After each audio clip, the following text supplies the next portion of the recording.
The House only had one no vote from a Louisiana lawmaker. The Senate approved the bill to release the Epstein files with unanimous consent. So that means once the bill physically makes it to the Senate, hopefully tomorrow, it'll pass without a vote.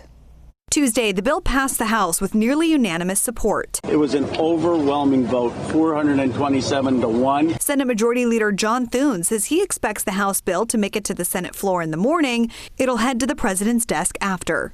Locally, Republican Congressman Kevin Kiley and Democratic Congressman Ami Bera were among the House representatives who voted in favor of releasing the Epstein files. Yeah, it's good news. I have said all along that I want maximum transparency here. Yeah, I think it's a good thing.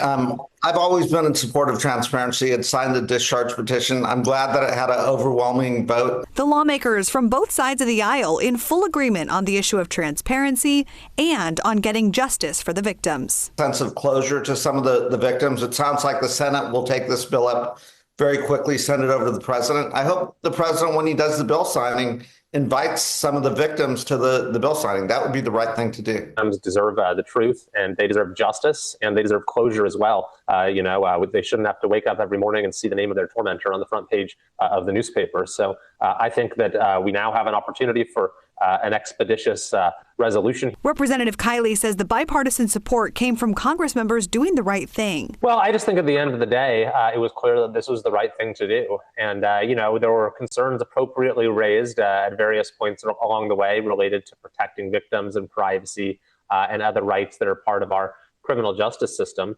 But I think that, people recognize that the victims here have been through so much, have been through unimaginable horrors. Representative Ami Bera says he's not sure as many Republicans would have voted yes on it if the president hadn't dropped his campaign against releasing the files. Once the president said, OK, go ahead and vote yes on it, it does show the power that he has over the Republican conference. And then, I wish I could sit here and say it's going to be a new era of everyone working together, but at least we got this done, and it's the way Congress could work. Now, President Trump is still calling the Epstein files a hoax, despite his calls for Republicans to vote in favor of releasing them today.